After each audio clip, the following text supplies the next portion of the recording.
बिस्मिल्लाहिर्रहमानिर्रहीम। अस्सलामु अलैकुम वरहमतुल्लाहि वबरकातुहू। मंच पर बैठे हुए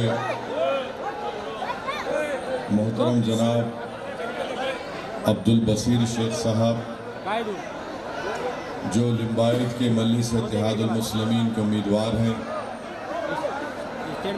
मोहतरम जनाब वसीम कुरैशी साहब, जो सूरतपुर से मजलिस इत्तेहादुल मुस्लिमीन के उम्मीदवार हैं, मंच पर बैठी हुई हमारी इज़्ज़तदार और माँ और बहनें, मोअज़्ज़िज़ उलमाए कराम, मेरे मजलिसी रुफ़क़ा, बुज़ुर्गान मिल्लत, मेरे गयूर नौजवान साथियों और पसे पर्दा बैठकर सुनने वाली मेरी इज़्ज़तदार माँ और बहनों, मैं आप तमाम का बेहद शुक्रिया अदा करता हूँ कि आपने अपना कीमती वक्त निकाल कर आज के अब्दुल बसीर शेख साहब के इंतखाबी जलसे में शिरकत की। मैं आपको ये बताना ज़रूरी समझता हूँ कि 1 दिसंबर को पोलिंग का मतदान का दिन है और कल इंतखाबी मुहिम का, इलेक्शन कैंपेन का कल शाम में 5 बजे वक्त ख़त्म हो जाएगा। मेरी आपसे ये गुजारिश है, अपील है कि 1 तारीख को आप तमाम लोग अपने के वोट का इस्तेमाल करें और 5 साल में एक मरतबा आपको ये मौका मिलता है कि आप अपने पसंद और नापसंद का इजहार कर सकें। 5 साल में एक मरतबा आपको मौका मिलता है कि आप अपनी तकलीफ़ को बयान कर सकें।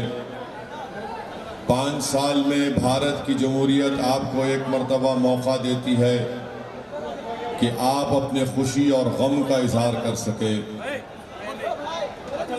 भाई साहब जरा रुक जाइए ना, हमारे पुलिस वाले भाई साहब, ओ भाई साहब छोड़ दीजिए।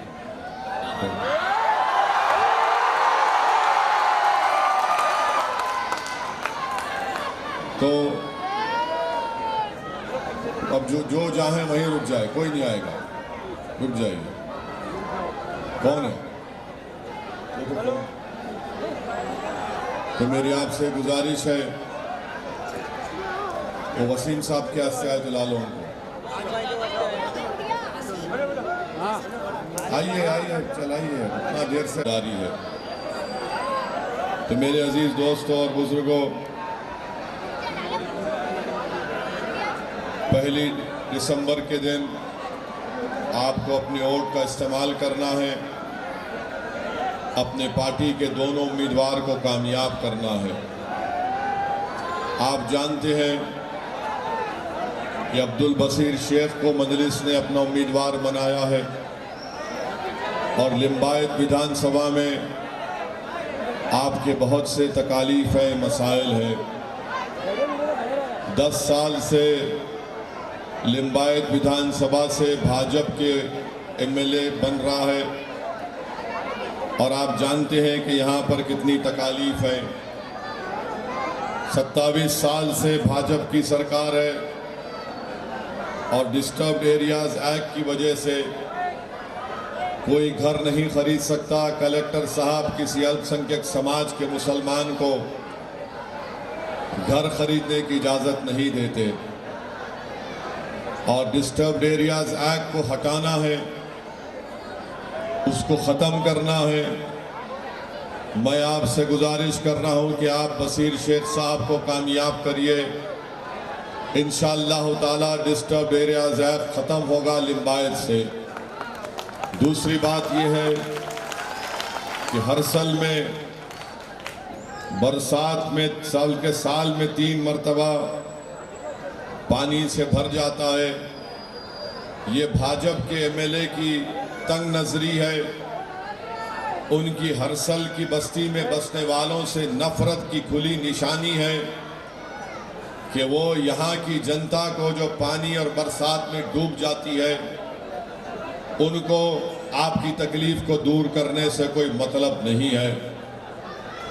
आपकी तकलीफ उनके दिल को और उनके दिमाग को बेचैन नहीं करती भाजपा के एमएलए को।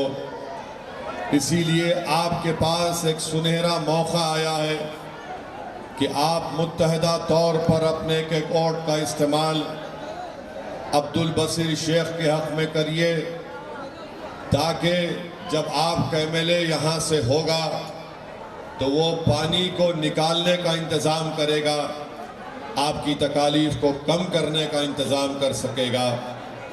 आप जानते हैं कि ये जो मिट्टी खाड़ी है 50 साल पुरानी आबादी है, 27 साल से भाजपा की सरकार है और अभी तक कोई भी टाउन प्लानिंग की स्कीम यहाँ पर नहीं लाई गई। क्यों नहीं लाई गई? क्योंकि यहाँ पर टोपी पहनने वाले और बुर्का पहनने वाले ज़्यादा रहते हैं, इसीलिए ये मिट्टी खाड़ी में टाउन प्लानिंग की स्कीम नहीं लाई जाती थी। ये भी एक मिसाल है भाजपा की तंग नजरी का और उनकी नफरत की बेहतरीन मिसाल है कि सूरत के हर इलाके में डेवलपमेंट और विकास का काम होगा, मगर जिन इलाके और जिन बस्तियों में अल्पसंख्यक समाज के लोग रहते हैं, दलित और आदिवासी या गरीब और मजलूम जनता रहती है, तो भाजपा गरीब और मजलूमों से नफरत करती है। वो ताकतवर और दौलतमंदों की पुजारी है और उन्हीं की भाजपा उनका साथ देती है। उन गरीबों की तकलीफ की फिक्र भाजपा को नहीं है, कमज़ोरों की तकलीफ और उनकी फरियाद भाजपा की सरकार के कानों तक नहीं पहुंचती है। इसीलिए मैं यहाँ की लिम्बायत की विधानसभा के तमाम गरीबों से, कमज़ोरों से, मजलूमों से, महिलाओं से, नौजवानों से, गरीबों से अपील कर रहा हूँ कि आप एक मर्तबा 5 साल के लिए अब्दुल बसीर शेख को पतंग के निशान पर वोट देकर कामयाब करिए। इंशाअल्लाह ताला हम आपके भरोसे को शर्मिंदा होने नहीं देंगे। और आप जानते हैं कि 30,000 की आबादी वाली बस्ती में आपने अपना कॉरपोरेटर भी कामयाब नहीं कर सके मेरे अजीज दोस्तों और बुजुर्गों, बल्कि अब आप देख रहे हैं कि कंपाउंड वॉल से इसको घेरने की कोशिश की जा रही है। यानी हर तरफ से हमको घेरा जा रहा है, हर तरफ से हमको घेरा जा रहा है। मैं लिम्बायत की जनता से और मिट्टी खाड़ी की जनता से अपील कर रहा हूं, जो लोग हमको घेर रहे हैं, मैं आपसे अपील कर रहा हूं कि आप एक जलजला बनकर उभरिए और घेरने वालों की दीवारों को तोड़कर आप विधानसभा में अब्दुल शेख को बुलाएंगे। जो लोग हमको घेर रहे हैं, दीवारों से घेर रहे हैं, नफरत की आग से घेर रहे हैं, हम इस आग को पार करके अब्दुल शेख को कामयाब करेंगे। अब्दुल बसीर शेख को जो दीवारें उठाई जा रही हमको घेरने के लिए, मैं उनसे कह रहा हूं कि तुम्हारी दीवारों की ईंटें हमारे हौसले और अज़म के सामने चूकनाचूर होकर रह जाएंगी इंशाअल्लाह ताला।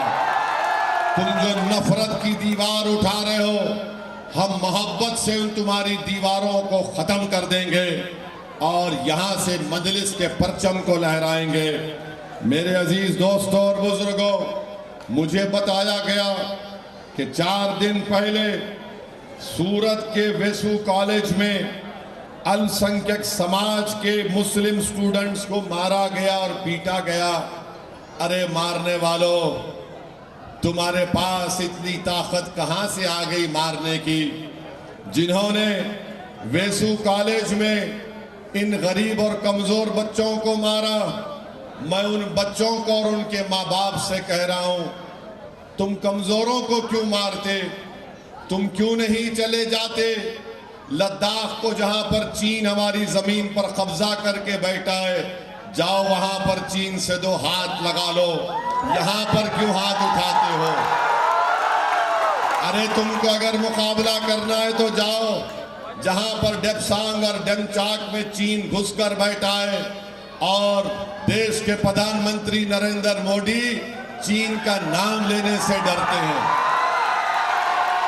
मगर ये मोदी के अंधभक्त जो कमजोरों पर हाथ उठाते हैं, याद रखो तुम कमजोरों पर हाथ उठाकर अपनी मर्दानगी नहीं दिखा रहे हो, बल्कि तुम बुज़दिली के मज़ाहरे कर रहे हो, तुम कमजोरी के मज़ाहरे कर रहे हो। मेरी इज्जतदार माँ और बहनों, आप जानते हैं कि आज गुजरात में बहुत से तकालीफ हैं, आज गुजरात में बहुत से मसले मसाइल हैं।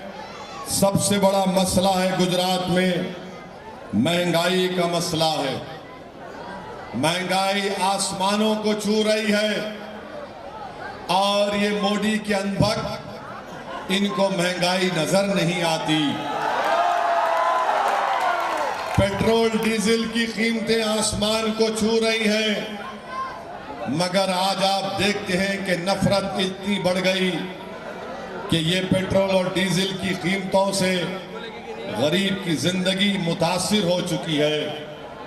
आज आप जाकर किसी भी गुजरात के महिला से पूछिए कि बताओ मेरी बहन और मेरी माँ, महंगाई से क्या होता है, तो गुजरात के हर उस घर में जो गरीब है, उस घर की हमारी माँ और बहन कहेगी कि एक महीने में 30 दिन होते हैं, 31 दिन, 12-13 दिन में पूरी महीने की तनख्वाह खत्म हो जाती है और उसके बाद 15-16 दिन वो गरीब परिवार भूखे रहकर गुजारता है, कम खाकर गुजारता है। और अगर उस 10-15 दिन में अगर उनके परिवार का कोई आदमी बीमार पड़ जाता है तो उसका इलाज कराने के लिए वो कर्जों में, अपनी जिंदगी उनकी कर्जों में चली जाती है। यह है गुजरात की हकीकत। अगर आप जाकर पूछेंगे कि गैस का सिलेंडर बताओ माँ, गैस का सिलेंडर की कीमत क्या है, तो हर गरीब घर की महिला कहेगी कि गैस के सिलेंडर की कीमत इतनी बढ़ चुकी है कि हम एक बार या 2 बार खरीद सकते हैं, उसके बाद हम गैस का सिलेंडर खरीदने हमारे पास पैसे नहीं है। मगर देश के प्रधानमंत्री कहते हैं मैंने महिलाओं को फ्री में गैस का सिलेंडर दिया। भाइयों देश के प्रधानमंत्री नहीं जानते, देश के प्रधानमंत्री दिल्ली के बादशाह सलामत बन चुके हैं। वो गुजरात के गरीबों की पीड़ा नहीं जानते, वो गुजरात के गरीबों में चिराग कैसे जल रहा है वो नहीं जानते। वो आराम से दिल्ली में अपने घर में रह रहे हैं और ये समझ रहे हैं कि सब खुश हैं, अच्छे दिन आ गए। मोदी जी, गरीब के जिंदगी में अच्छे दिन नहीं आए, करोड़पतियों के जिंदगियां अच्छे दिन आ गए, मगर आज गरीब महंगाई से परेशान है, पेट्रोल डीजल की कीमत से परेशान है, तनख्वाहें कम हो चुकी हैं, गरीब परेशान है। आज तनख्वाहें इतनी कम हो चुकी हैं कि आज गरीब अपने बच्चों को पढ़ाने कैसे पढ़ाया जाए, कैसे उनकी स्कूल की फीस अदा की जाए, वो उसमें परेशान है। मेरे अजीज दोस्तों और बुजुर्गों, इसीलिए 1 तारीख को आपको अपने एक वोट का इस्तेमाल करना है। अगर आप महंगाई से नाराज हैं तो मैं लिंबायत की जनता से अपील करूंगा, यहां से भाजपा को अगर कोई हरा सकता है तो उसका नाम अब्दुल बशीर शेख है। अगर आप पेट्रोल और डीजल की कीमतों से तंग आ चुके हैं तो आप भाजपा को नहीं, अब्दुल बशीर शेख को वोट दीजिए। अगर नौजवान, लिंबायत के नौजवानों से अपील कर रहा हूं जिनके पास नौकरी नहीं है, तो मैं उन नौजवानों से अपील कर रहा हूं कि तुम अगर बेरोजगार हो तो उसका जिम्मेदार भाजपा है।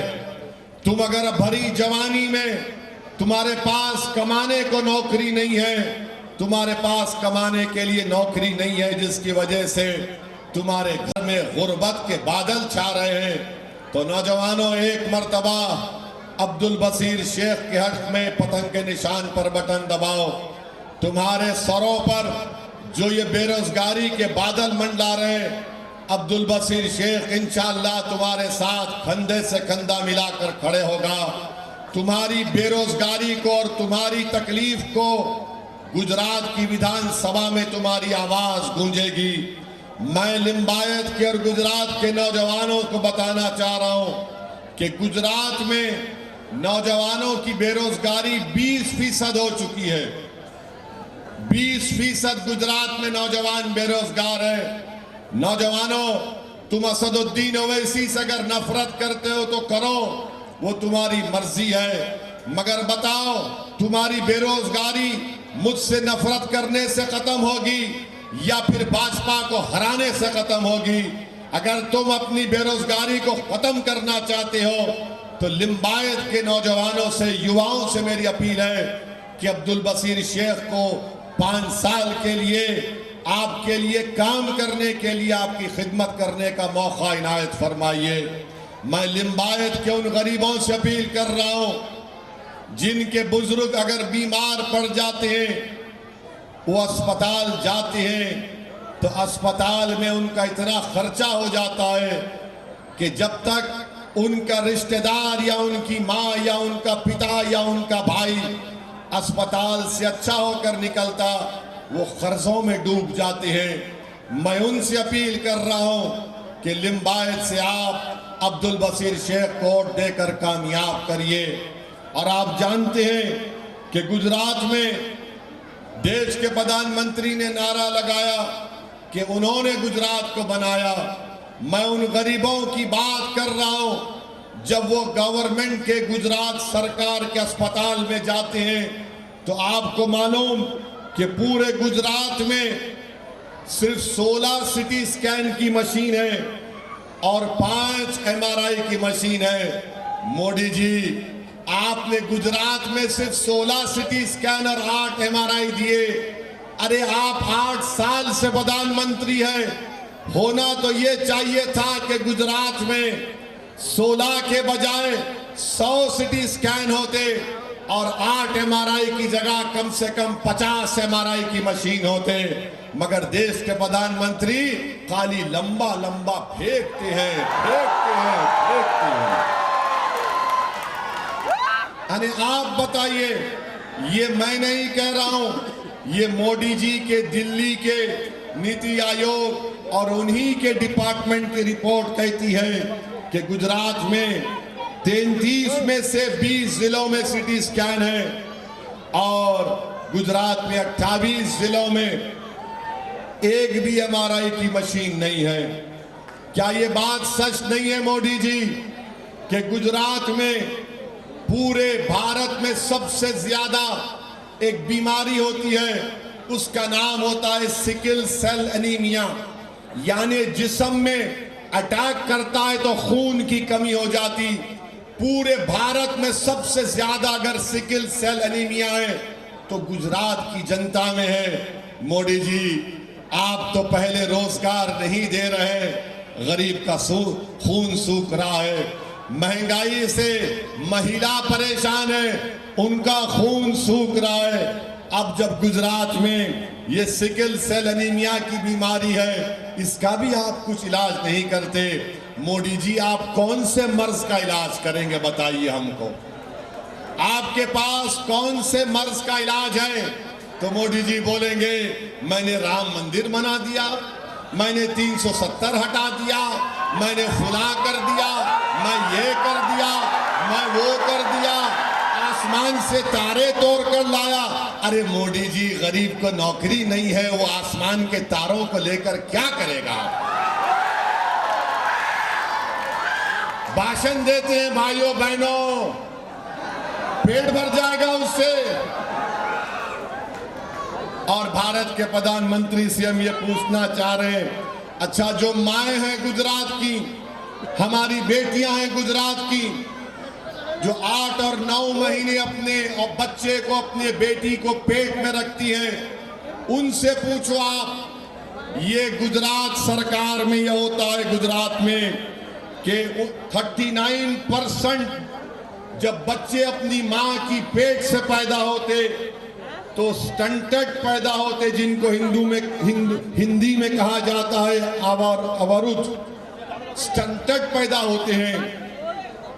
39% कम वजन के बच्चे और बच्चियां पैदा होती हैं, और बर्बाद जो छोटे बच्चे होते हैं 25% होते हैं।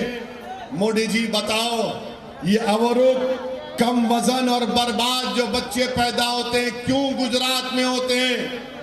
आप 8 साल से देश के प्रधानमंत्री हैं, आप यहीं से चीफ मिनिस्टर से प्रधानमंत्री बने, आपने गुजरात में मासूम बच्चे और बच्चों के लिए कुछ नहीं किया। तो लिंबायत की जनता को और गुजरात की जनता को यह सोचना पड़ेगा अपने वोट के इस्तेमाल करने से पहले। लिंबायत में या फिर सूरत के पूरे कॉन्स्टिट्यूंसी में गवर्नमेंट के स्कूल नजर नहीं आते, डिग्री कॉलेज बच्चियों का नजर नहीं आता, दूर दूर जाकर हमारी बच्चियों को तालीम हासिल करना पड़ता है। देश के प्रधानमंत्री कहते हैं गुजरात को मैंने बनाया। बताओ देश के प्रधानमंत्री, क्या गुजरात का गवर्नमेंट का डेटा ये नहीं कहता है कि गुजरात के गवर्नमेंट स्कूलों में 19,000 टीचर्स के पोस्ट खाली हैं? कितने? 19,000। और गुजरात सरकार नोटिफिकेशन जारी करती है, कितने टीचर की भर्ती करना चाहती है? 24 चुनाव के बाद 2600, 19,000 की वैकेंसी है। और आज बीजेपी कहती है कि हम 10 लाख नौकरियां देंगे। अरे भाजपा वालों, तुम 19,000 टीचर की नौकरी 5 साल में नहीं कर सके तो कहां 10 लाख की तुम झूठ बात कर रहे हो? 19,000 टीचर के पोस्ट खाली हैं गुजरात में।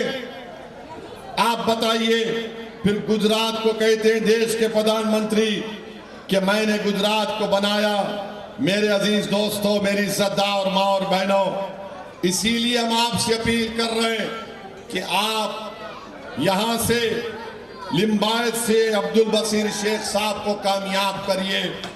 और एक और बात, जरूरी बात आपसे कहना चाहूंगा कि दिल्ली में माइनॉरिटी मिनिस्ट्री अफेयर की मिनिस्ट्री है, अल्पसंख्यक समाज की मिनिस्ट्री है, और वहां पर 8 साल से नहीं बल्कि 16-17 साल से उसमें एक स्कॉलरशिप की स्कीम है जिसका नाम है प्री मैट्रिक स्कॉलरशिप। और वो क्या है कि जो फर्स्ट क्लास से 10th क्लास तक जो बच्चे बच्चियां पढ़ते अल्पसंख्यक समाज के, उनको स्कॉलरशिप मिलती है। इस साल देश के प्रधानमंत्री नरेंद्र मोदी ने वो प्री मैट्रिक स्कॉलरशिप को खत्म कर दिया और कहा कि क्लास 1 से 8 क्लास तक किसी को प्री मैट्रिक स्कॉलरशिप नहीं मिलेगी, क्योंकि राइट टू एजुकेशन एक्ट है। आप बताइए कि 16-17 साल से अल्पसंख्यक समाज के गरीब बच्चे और बच्चियों को प्री मैट्रिक स्कॉलरशिप मिलती थी। गुजरात में जहां पर बल्कि स्कॉलरशिप अब सोशल जस्टिस की मिनिस्ट्री ने मोदी ने बर्खास्त कर दिया, मोदी सरकार ने। यानी मुसलमान, दलित और आदिवासी के बच्चे जो प्री मैट्रिक स्कॉलरशिप मिलकर पढ़ते थे वो स्कॉलरशिप खत्म कर दिए।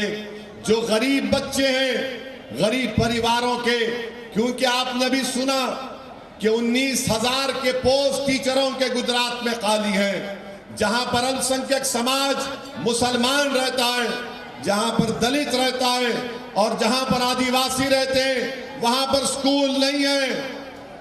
तो उनके माँ बाप अपने बच्चे और बच्चियों को प्राइवेट स्कूल में डालते हैं और वो स्कॉलरशिप के पैसे जो आते थे वो फीस में जाते थे, डायरेक्ट स्कूल में आते थे। मगर देश के प्रधानमंत्री को ये बात पसंद नहीं आई। देश के प्रधानमंत्री नहीं चाहते हैं कि अल्पसंख्यक समाज के बच्चे और बच्चियां, दलित के बेटियां और बेटे, आदिवासी के बेटे और बेटे वो स्कूल में जाए, प्राइमरी स्कूल में।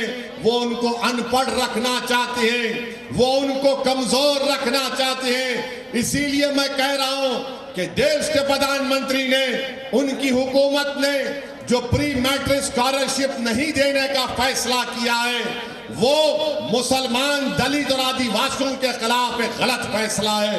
हम प्रधानमंत्री से डिमांड करते हैं कि मोदी जी, अभी उसके बाद वो बोलना, ठहरो। मोदी जी पार्लियामेंट में क्या बोले थे? मैं मुसलमानों के एक हाथ में कुरान, एक हाथ में कंप्यूटर दूंगा। मोदी जी, आपने गलत कहा। आपने सिर्फ लफ्ज़बानी कह दिया, मगर आपकी सरकार ने आज प्री मैट्रिक स्कॉलरशिप खत्म करके उन बच्चों के मुस्तकबिल को आपने बर्बाद कर दिया। अरे क्यों नफरत करते हैं आप? अगर कोई पढ़ना चाहता है, कोई दलित, अल्पसंख्यक समाज का मुसलमान पढ़ना चाहता है, क्यों आप उससे डरते हैं? मोदी जी, अगर कोई पढ़ेगा तो आप डर क्यों रहे हैं? पढ़ाइए उनको। हम तो कह रहे थे कि और ज्यादा स्कॉलरशिप मिलना चाहिए, मगर देश के प्रधानमंत्री ने बतला दिया, भाजपा ने बता दिया कि अल्पसंख्यक समाज के बच्चों को हम नहीं पढ़ने देंगे, दलित के बच्चों को पढ़ने नहीं देंगे। इसीलिए प्री मैट्रिक स्कॉलरशिप को उन्होंने खत्म कर दिया। मैं कंडेम करता हूं नरेंद्र मोदी आपके इस फैसले को। हम डिमांड करते हैं कि आपने गलत फैसला लिया है, जिससे अल्पसंख्यक समाज के बच्चों के स्कूल में तालीम हासिल करने के मौके कम हो जाएंगे। मेरे अजीज दोस्तों और बुजुर्गों, हम देश का माहौल जानते हैं। मैंने और आपने एक वीडियो देखा होगा जिसमें कर्नाटका की एक प्राइवेट यूनिवर्सिटी है, एक बच्चा कॉलेज में पढ़ रहा है, क्लासरूम का वीडियो है। उस क्लासरूम में वहां पर एक प्रोफेसर है जो क्लासरूम में बच्चे को पढ़ा रहा है, पूरे बच्चों को। तो एक बच्चे से पूछता है, तुम्हारा नाम क्या है? तुम्हारा नाम क्या है? तो वो बच्चा कहता है कि मेरा, उसका नाम, मुसलमान नाम कहा। तो उस प्रोफेसर ने कहा कि तू कसाब है। यानी 26/11 को प्रोफेसर क्लासरूम में कहता है मुसलमान नाम, बच्चा बोलता है तो कहता है तू कसाब है। उस बच्चे की हिम्मत को मैं सलाम करता हूं। उस बच्चे की हिम्मत को सलाम करता हूं। उस बच्चे ने अपने प्रोफेसर से पूछा कि तुमको ये कैसे जुर्रत पैदा हुई कि तुम मुझे कसब कहोगे? उसने कहा कि तुम कैसे मुझे टेररिस्ट कहोगे? मैं नहीं मानता इस बात को।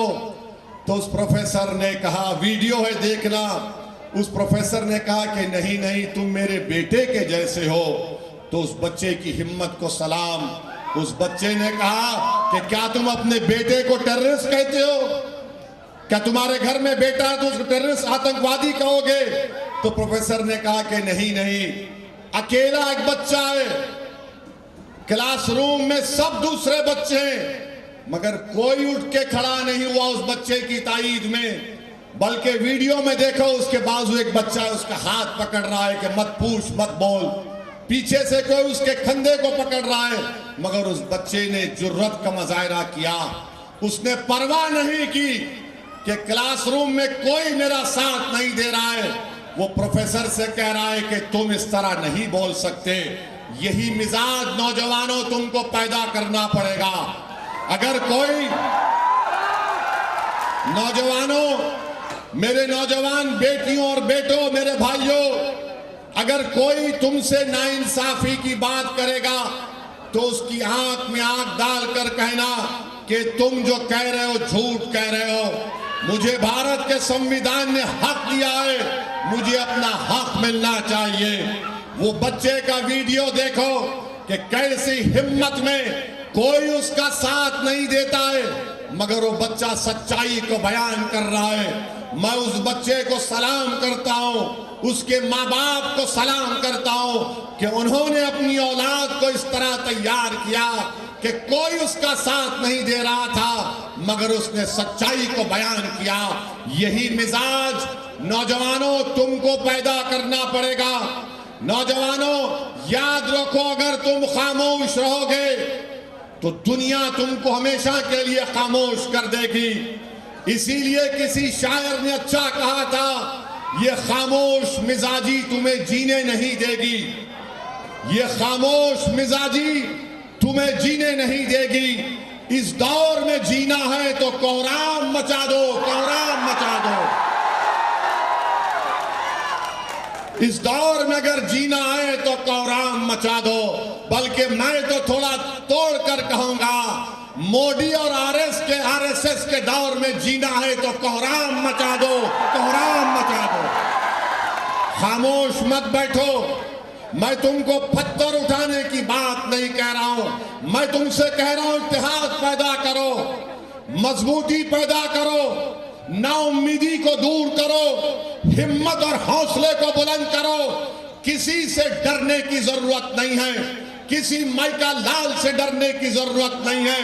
भारत का संविधान के तहत सब बराबर हैं, कोई कम कोई छोटा बड़ा नहीं है। बाबा साहिब ने संविधान बनाया, वो संविधान मोदी भी बराबर है, ओवैसी भी बराबर है। ओवैसी कम नहीं है, मोदी बड़ा नहीं है। तो आपको उठना पड़ेगा, आपको खड़े होना पड़ेगा, मुत्तहिद होना पड़ेगा। जो लोग हमको दबाना चाहते हैं उनको हम पैगाम देंगे कि हम दबने वालों से नहीं हैं। जो लोग हमको खामोश करना चाहते हैं हम उनसे कहेंगे कि हम खामोश नहीं रहेंगे, क्योंकि जिंदाओं की मिसाल यह है कि जिंदा पुकारता है, लड़ता है, जो मर जाता है वो खामोश हो जाता है। हम जिंदा हैं और जिंदा ही रहेंगे इंशाअल्लाह ताला। हम जिंदगी का सबूत कैसे दोगे, जिंदगी का सबूत कैसे दोगे बताओ मुझे, जिंदगी का सबूत कैसे दोगे तुम? जिंदगी का सबूत तुम इत्तेहाद पैदा करोगे। इंतशार होगा तो मौत होगी।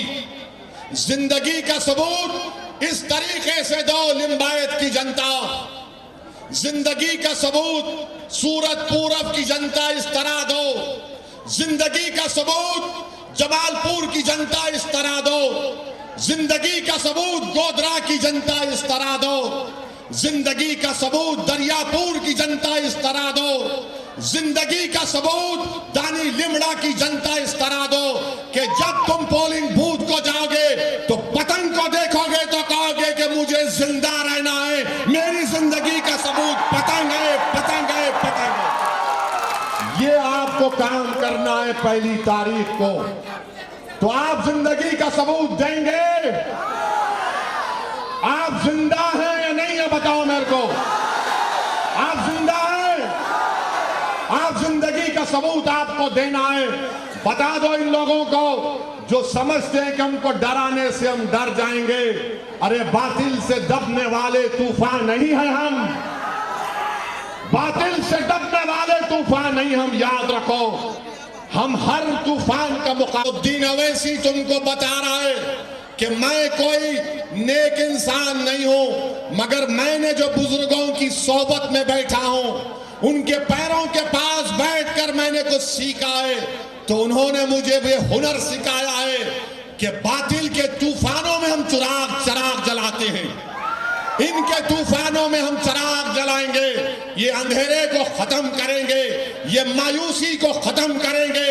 हौसला आपको रखना है, हिम्मत आपको रखना है। और याद रखो लिंबायत की जनता, जंग से पहले जंग के नतीजे पर मत पहुंच जाओ। अभी तो जमहूरियत की जंग शुरू हुई है।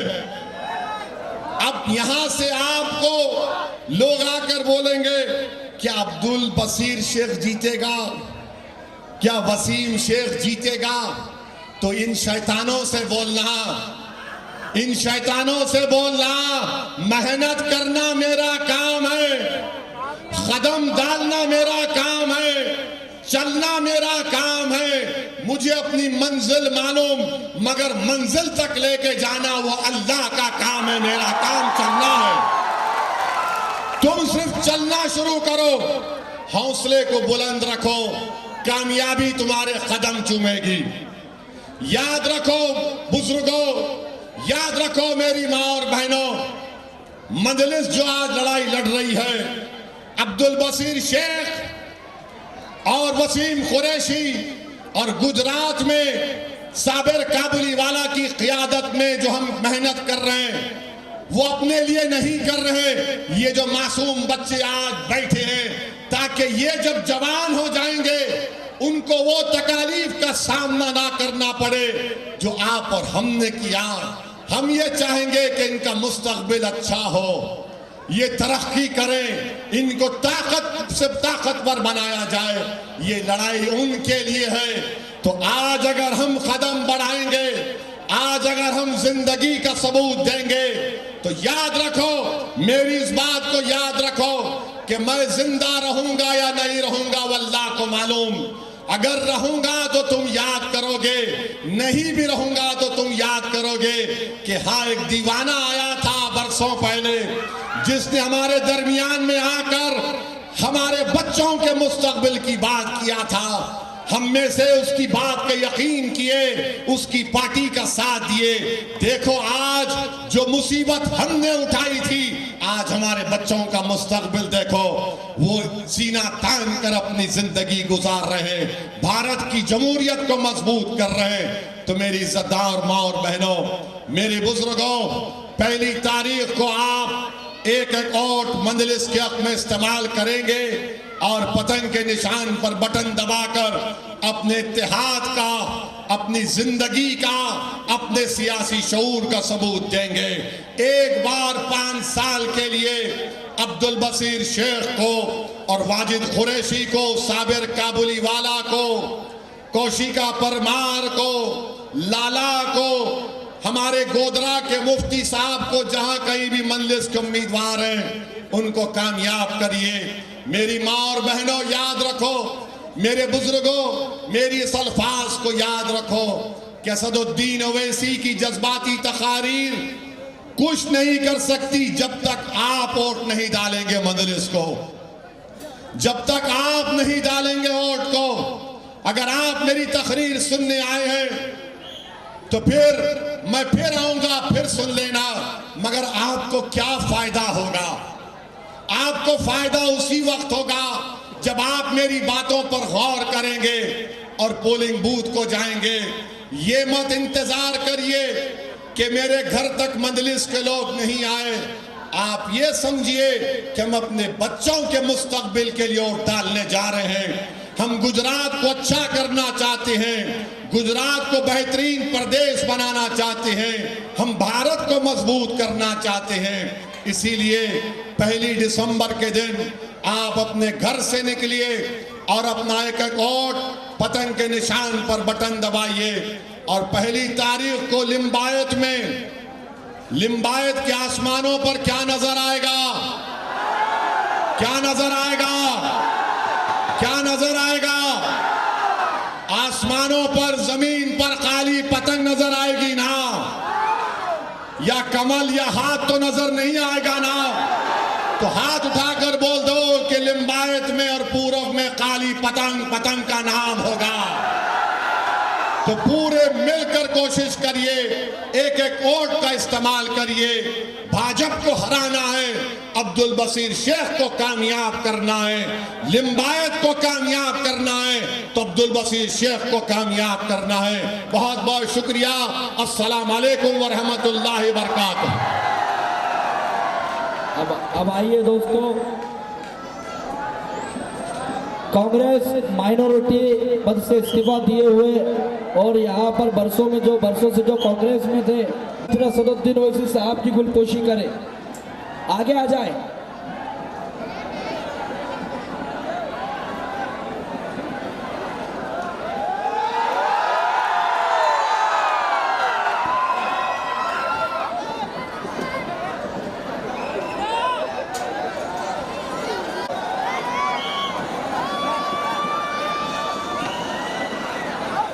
याद रहे, एक तारीख को 5 नंबर का बटन याद रहे।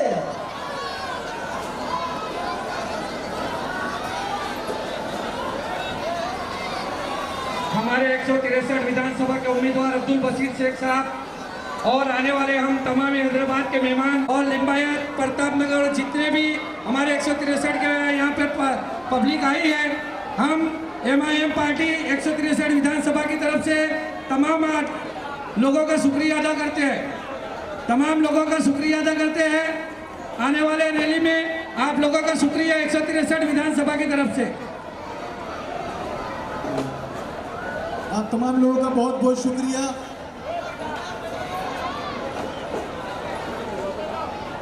बहुत बहुत शुक्रिया।